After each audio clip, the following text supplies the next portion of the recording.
I think it's a combination of things. I think the O-line stepped up and won more of their one-on-one battles. I think Baker improved as the season went on getting the ball out, on getting us in the right play, on throwing the ball away when he had to instead of trying to take the chance every time. I think the running backs and tight ends did a better job of chipping. I think Freddie called better plays.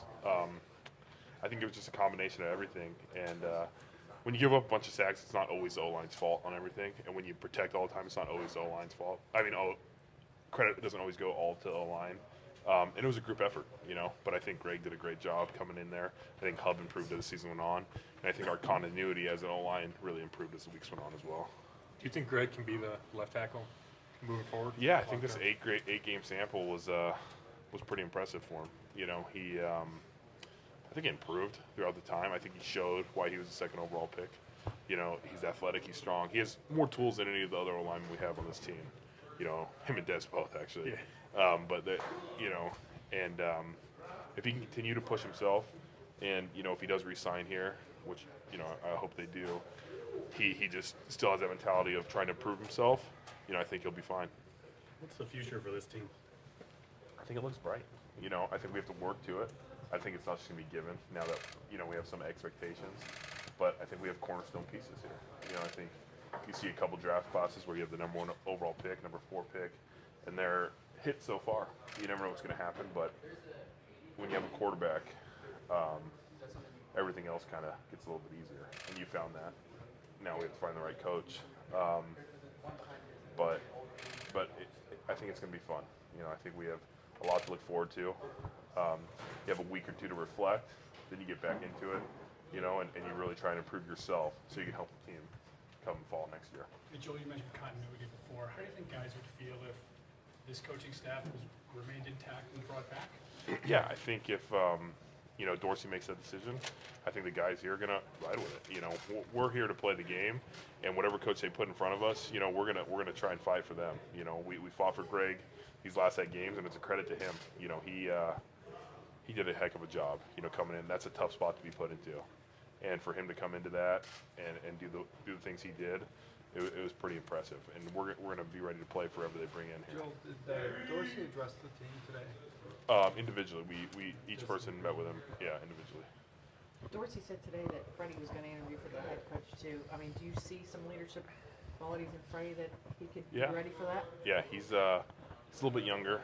He hasn't been in that role, as a really leader of a guy. But like I said, the last 8 games for him has been impressive. Our offense has definitely improved. He's made some great calls, and I think he's going to be a hot coaching candidate for an OC job at the minimum. So. He's someone you have to take a look at. I know Dorsey. I've trusted Dorsey and everything he's done so far, and it's looked pretty good. So we're gonna kind of roll with him and see what he does when he hires his coach. We be disappointed that those guys aren't back. It's a business. That's above my pay grade on making those decisions. We've obviously built relationships. It's one of the toughest things in this business is losing players, losing coaches, losing teammates, because it's a business. You go to work every day and you don't know who's going to be there necessarily. It's one of those things that there's always a little bit of frustration when that stuff happens, but it's part of that business. And like I said, I'm gonna keep saying it. We trust Dorsey. We trust this staff upstairs to make the right decisions for us and put us in the right position to win. What a big deal of the Browns not calling timeout prior to 4th down. Before they punted. No. Before we. Before Okay. the last pass. I think the sideline had a good handle on the situation. They were through this for the first time too. Yeah. Honestly, I thought we were making good play calls. We're kind of in a rhythm. We obviously had a few incomplete passes there, but if we would have got a first down, they still wanted to have a timeout to maybe take a shot or do something else, but we didn't have to rely on the kicking game. I honestly hadn't even thought about calling a timeout there. If they would have, I wouldn't have had an issue with it either. I think in the heat of the moment, you just kind of make the decision and kind of feel it out.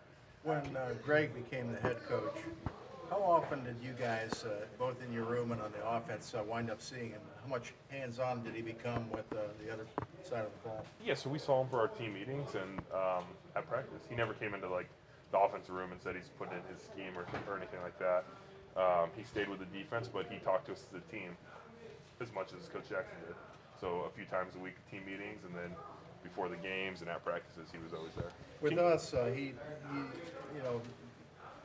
we saw what he was like with his defensive guys, you know, in terms of language and intensity before he was on Hard Knocks and everybody saw it. But, you know, did he kind of turn up the heat for you guys in the meetings? Or did he tone it down a little bit after he became head coach? From what I saw, how he dealt with the defensive guys, I think he toned it down a little bit. He was very more the leader of the team instead of one position group at that point, and he had a clear message. You know, he was concise, clear message, but we were all on the same page. We knew what he wanted, we knew what we were going to get from him, and that's all you can really ask for in a coach. Greg Robinson said early on that you were helping him out a lot. Did you notice him kind of needing less help as the season went on?